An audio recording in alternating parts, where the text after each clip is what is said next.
Nashiidaan munshidoota qaroo Jawaasaa Munshid Abdallaa Muhammadii fi Munshid Usmaan Aadamiin dalagame. Sagalee aartiitiin kuufamee kurfaa'ee ergaa jajjaboo egereef ta'u jechoota qindatoo kattaa dayyaasanii tulluu raasaniin dagalfame ergaaf ergama islaamummaa hubachiisuun dhiyya akeektuu karaaf karra ifna nabiiftuu barraa qabarii haqaati. Yaa Allah darraane nasrii nu baasi darraa. Munshid Usmaan Aadamii fi Munshid Abdallaa Muhammad jaboon ergaa irree jabaa qarqara islaamummaatiin faayanii geejjiba aartii islaamaatiin fe'anii imala milkii karaa dheeraatiin booda gurraan nu ga'uudhaaf imala jiranidha. Ya Allah darraane nasrii nu baasi darraa. Darraane yaa Rabbi darraa nu baasi. Gaafa islaamummaan akka deemuuf ta'e, gaafa hawwiin keenya bakka yaanne ga'e, gaafa nasriin dhufee balbalatti nu kufe, gaafas mu'minni sodaa tokkoon ala bobbaa gala tola. Akkuma kaleessa ilmiin diinii islaamaa ambiyootaaf sahabota, sheekotaaf aaliman, looyii qalamatti bartuuf kitaaba riqicha godhatee irra tarkaanfatee as gahe. Nutis dhaloonni har'aa beekaaf beekumsa wajjin taanee erbuu diinii islaamaa kan addunyaa furmaata waa hundaa ta'e wal yaadachiisuu fi waliif dhaamuudhaan dirqama keenya bahanna. Darraane nasrii barii biiftuu haqaa mil'uu bakkalcha dhugaa miira dhikkisa onnee kumaaf kitila imaltuu kaayyoo boruu michuu gaarii mijuu asheeta qulqulluu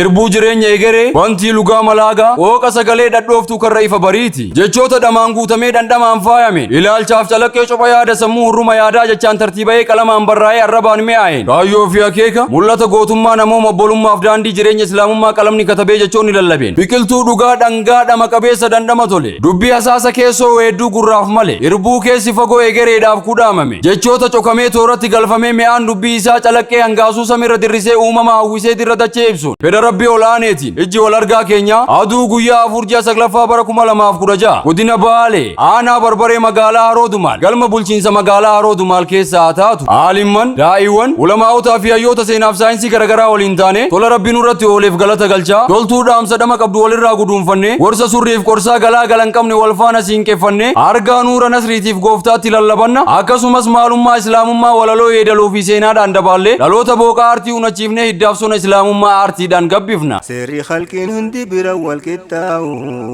murtiin adlii kan keetuma yaa Allahu akka seera namaa wal dabarseen kaa'u waan isaan maluu beeka halkii hundaa'u. Nashiidaan munshidoota qaroo Jawaasaa Munshid Abdallaa Muhammadii fi Munshid Usmaan Aadamiin dalagame. Sagalee aartiitiin kuufamee kurfaa'ee ergaa jajjaboo egereef ta'u jechoota qindatoo kattaa dayyaasanii tulluu raasaniin dagalfame ergaaf ergama islaamummaa hubachiisuun dhiyya akeektuu karaaf karra ifna nabiiftuu barraa qabarii haqaati.